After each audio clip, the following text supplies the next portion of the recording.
This video is recorded to help my students to understand how to use hypothesis test to test a claim about population proportion. The example we use here, we made up the data. It's not the true data, so we just use this made up data as example. The past final results shows that 69% of Forsyth State University students will pass the course of Statistic with C. C means the score is between 70 and 79% inclusive or better. Based on this semester sample data that is listed on the left, some students claim that there are statistically significantly more students pass the course with C or better. Use 5% level of significance justify this claim. So we know this is asking you to test a claim about a population proportion. That means we have more than 69% of students will pass the course with C or above this semester. Now, so we first need to identify what is a null hypothesis, what is an alternative hypothesis. The null hypothesis is the statement contain equal sense. The alternative hypothesis is opposite. So let's see, we want to test the proportion is more than 69%. So it's P greater than 0.69. Since greater than has no equal sense, it should be alternative hypothesis. So which is P greater than 0.69. This is alternative hypothesis. So the null hypothesis is opposite, which is P less than or equal to 0.69. So we ignore the less than, we just write down the equal sign. So the null hypothesis is P equals 0.69.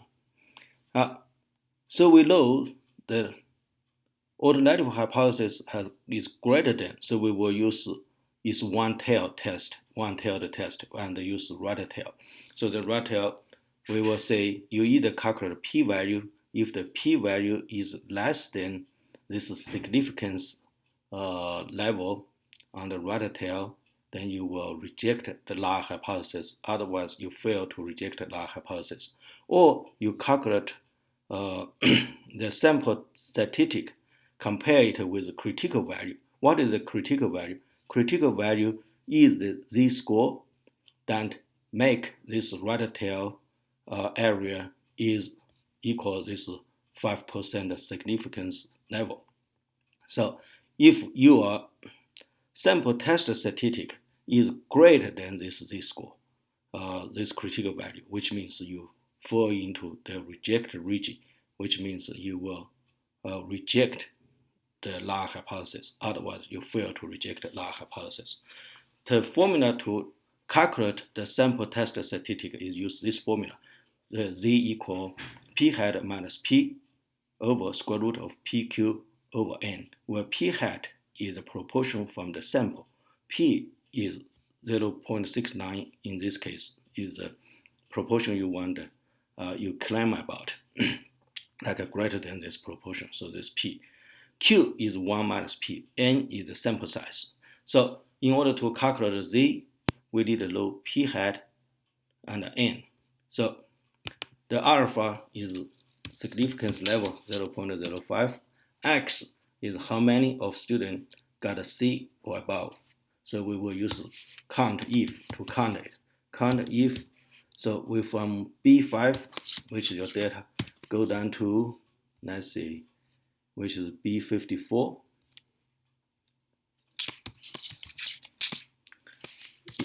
The criteria is greater than or equal to 70. That's you get a C or better. Okay? So then hit enter key.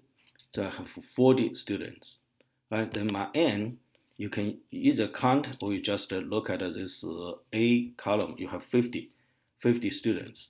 Also, you can use count. This time you don't count if, you just count from B5 to B54, which give you 50. Now, then we will calculate p hat, which is the proportion in the sample.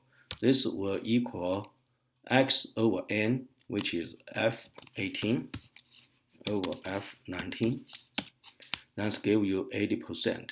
Now, the critical value will be calculated by equivalent calculated the z-score that make this right tail is 0.05. So that's what we will use. Equal normal standard deviation and inverse. Now we say the probability. If you want this right tail is 0.05, then this left side will be 0.95, which is 1 minus F17. Okay, so that's your critical value. Now we begin calculate the sample test statistic. Sample test statistic, we first read the low p. P is 0.69. Then the equal type of just 0.69. Q equal 1 minus P, which is F20, which is 0.31. So the sample test statistic will equal P hat. P hat we calculate in F11 minus P, which is in F20, then divided by square root of P, which is F20, multiply Q, which is F21, divided by N, which is located in F19. Okay, so then I hit Enter K. This is a test statistic. Now, actually, from now you already can make some conclusion because this test statistic, sample test statistic is greater than your critical value, which means it falls in the reject region. So you will reject null hypothesis. On the other side, you also can use p-value to do this. P-value is the probability that make your z-score is reach this 1.68179265, which means reach your test statistic. Okay, so we calculate p-value. P-value could be equal. You wanted the right tail, so you use 1 minus normal standard distribution about this z-score. Z-score is in your F13, and you want the accumulative equivalent. You want to use 1 minus the probability on the left side of this z-score, the area, on the left side, the area of this, on the left side of this z-score. So you calculate. So your p-value is smaller than your significance level, which is 5%. So you either use sample test statistic compare with the critical value, or you use p-value compare with significance level. Either case, you will make a conclusion that we will reject null hypothesis. Now, if you reject null hypothesis, that means you have significant evidence to support that the alternative hypothesis, which is your claim, to support your claim. So your conclusion says we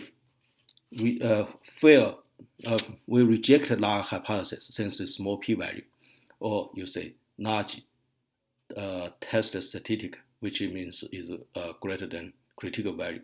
No matter which case, you reject null hypothesis.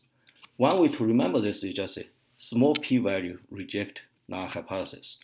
Okay, you reject the null hypothesis, then you say you have sufficient statistical evidence to support the claim that more students pass the course with C or better. If you have any questions, please give me an email.